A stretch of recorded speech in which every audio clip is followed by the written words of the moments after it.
नमस्कार, मी जानवी सावंत आपल्या सर्वांचं स्वागत करते.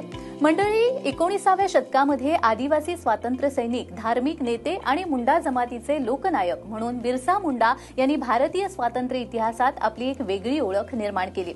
आजही त्यांना धरती आबा म्हणजेच भगवान म्हणून आदराने ओळखलं जातं. 2021 पासून भारत सरकारने भगवान बिरसा मुंडा यांचा जन्मदिवस जनजातीय गौरव दिवस म्हणून साजरा करण्यास सुरुवात केली. आणि याच निमित्ताने आज आपल्या सोबत आहेत महाराष्ट्र राज्याचे आदिवासी विकास विभागाचे मंत्री डॉक्टर श्री अशोक उईके. सर, आपलं मनपूर्वक स्वागत आहे. नमस्कार. नमस्कार. नमस्कार. जनजातीय गौरव दिवस हा 2021 पासून साजरा करण्यात येतोय. या वर्षीची 2025 ची संकल्पना काय?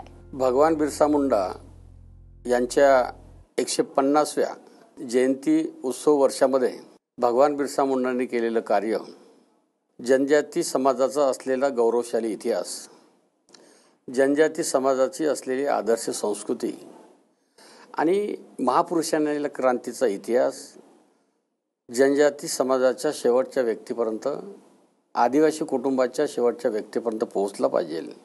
कारण हा जो इतिहास आहे, हा इतिहास हा संपुष्टात येता कामा नये. त्यामुळे 150व्या जयंतीच्या निमित्तानं महाराष्ट्रामध्ये आदिवासी विभागाच्या माध्यमातून विविध उपक्रमाचं नियोजन केलेलं आहे. या कार्यक्रमाच्या निमित्तानं कार्यकुशल महाराष्ट्राचे मुख्यमंत्री आदरणीय देवेंद्रजी फडणवीस यांच्या नेतृत्वात आदिवासी विभागानं उत्तम कार्यक्रम आयोजित केलेला आहे.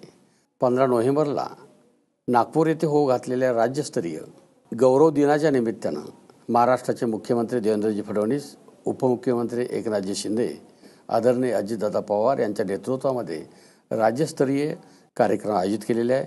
महाराष्ट्रातील समस्त जनतेला, जनजाती बांधवांना, युवकांना, युवतींना आणि इतर सर्व समाज घटकांना मी आवाहन करतो की दिनांक 15 नोव्हेंबरला होऊ घातलेल्या जनजाती गौरव दिनाच्या निमित्तानं आपण सर्वांनी उपस्थित राहून भगवान बिरसा मुंडांनी केलेलं कार्य, गौरवशाली इतिहास आणि आदर्श संस्कृती जिवंत राहण्याच्या शुभेच्छा देण्यासाठी आपण उपस्थित राहो, असं आवाहन आदिवासी विकास विभागाचा मंत्री म्हणून मी समस्त जनतेला करतो. आदिवासींचा सर्वांगीण विकास होण्यासाठी म्हणून आता राज्य सरकारतर्फे आणि अर्थातच केंद्र सरकारतर्फे कोणकोणत्या योजना राबवल्या जातात?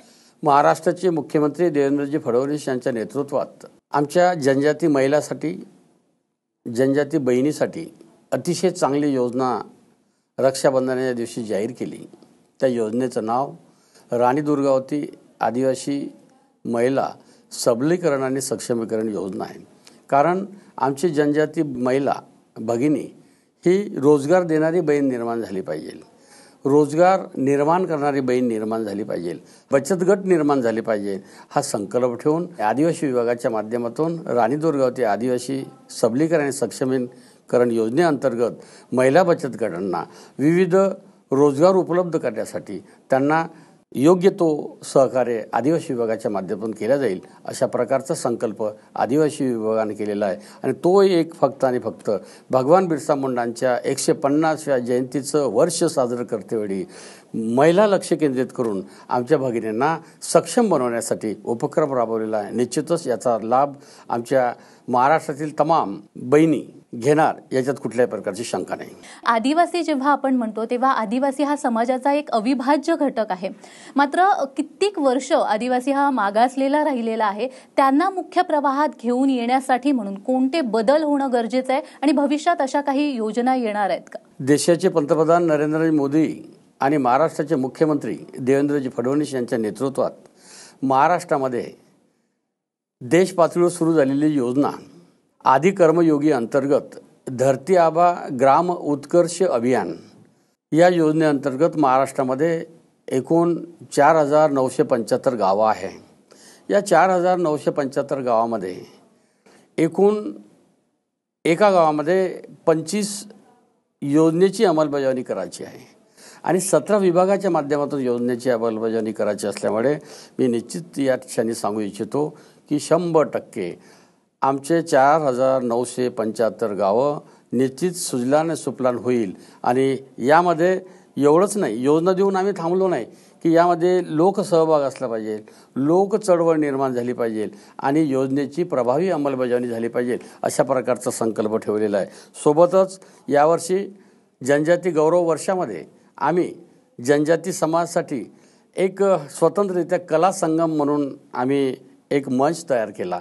त्या कला संगम मंचच्या माध्यमातून आमच्या महाराष्ट्रातला असलेला जो विद्वान आहे, असलेला कलाकार आहे, त्यांना सुप्त गुण आहे त्याची ओळख करून, उदाहरणार्थ नृत्य असेल, गाणं असेल, त्यांच्यासाठी एक स्वतंत्र मंच तयार केला. निश्चितच आदिवासींच्या कलागुणांना वाव देण्यासाठी म्हणून देखील खूप सुंदर असे उपक्रम राबवले जात आहेत. त्यासाठीच खरंच खूप मनापासून धन्यवाद देते आणि तुम्ही इथे आलात आणि आमच्याशी संवाद साधला यासाठी खूप खूप धन्यवाद. धन्यवाद.